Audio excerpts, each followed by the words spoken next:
les hommes d'Éphraïm déclarèrent à Gédéon: que signifie cette manière d'agir envers nous?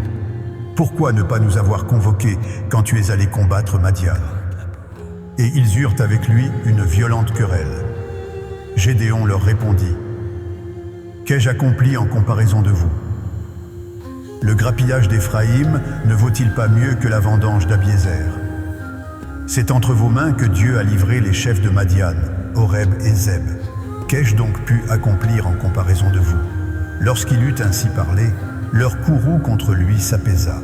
Gédéon parvint au Jourdain, et il le traversa, lui et les 300 hommes qui l'accompagnaient, épuisés, mais poursuivant toujours. Il déclara aux habitants de Sukkot: accordez, je vous prie, quelques pains au peuple qui m'accompagne, car ils sont épuisés, et je suis à la poursuite de Zébak et de Tsalmouna, roi de Madian. Les chefs de Sukkot répliquèrent: la main de Zébak et de Tsalmouna est-elle déjà en ton pouvoir pour que nous accordions du pain à ton armée?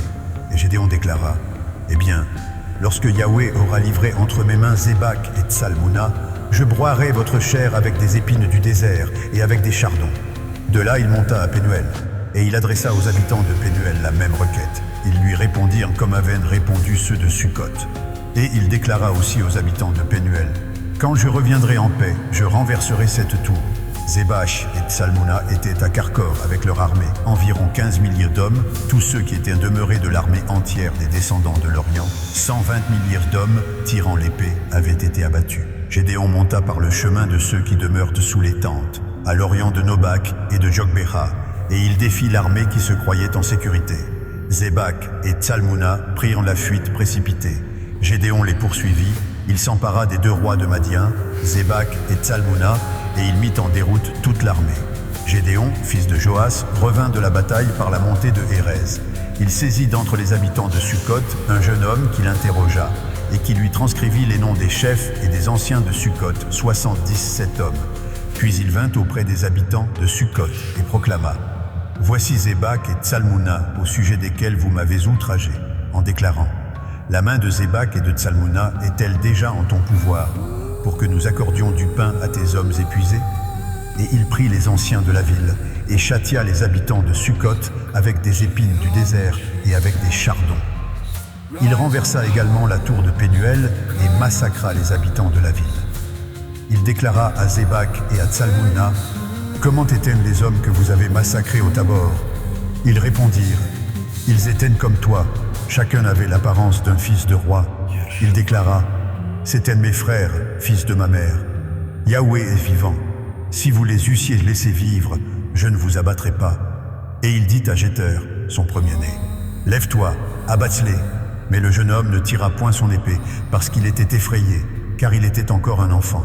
Zébach et Tsalmouna déclarèrent: lève-toi toi-même, et abasse-nous, car tel est l'homme, telle est sa vigueur. Et Gédéon se leva, et abattit Zébach et Tsalmouna. Il prit ensuite les croissants qui ornaient les coups de leurs chameaux.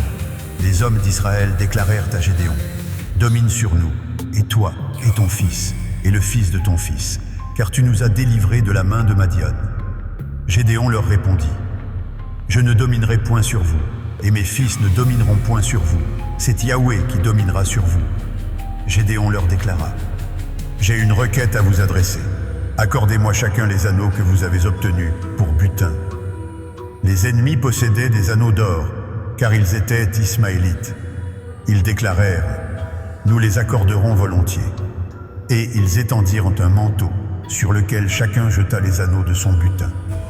Le poids des anneaux d'or que sollicita Gédéon fut de 1700 cycles d'or, sans les croissants, les pendants d'oreilles et les vêtements de pourpre que portaient les rois de Madian, et sans les colliers qui ornaient les coups de leurs chameaux. Gédéon en confectionna un éphod, et il le plaça dans sa ville, à Ophra, où il devint l'objet des prostitutions de tout Israël, et il fut un piège pour Gédéon et pour sa maison. Madian fut humilié devant les descendants d'Israël, et il ne releva plus la tête. Et la contrée fut en repos durant 40 années, durant l'existence de Gédéon. Jérubaal, fils de Joas, s'en retourna et demeura dans sa demeure. Gédéon eut 70 fils, issus de lui, car il eut plusieurs épouses. Sa concubine, qui résidait à Sichem, lui enfanta également un fils, à qui on attribua le nom d'Abimélec. Gédéon, fils de Joas, trépassa après une heureuse vieillesse, et il fut enseveli dans le sépulcre de Joas, son père, à Ophra, qui appartenait à la famille d'Abiézer. Lorsque Gédéon eut trépassé, les descendants d'Israël recommencèrent à se prostituer au Baal, et ils adoptèrent Baal-Bérith pour leur divinité. Les descendants d'Israël ne se souvinrent point de Yahweh, leur Dieu, qui les avait délivrés de la main de tous les ennemis qui les environnaient, et ils n'eurent point d'attachement pour la maison de Jérubbal, de Gédéon, après tout le bien qu'il avait accompli à Israël.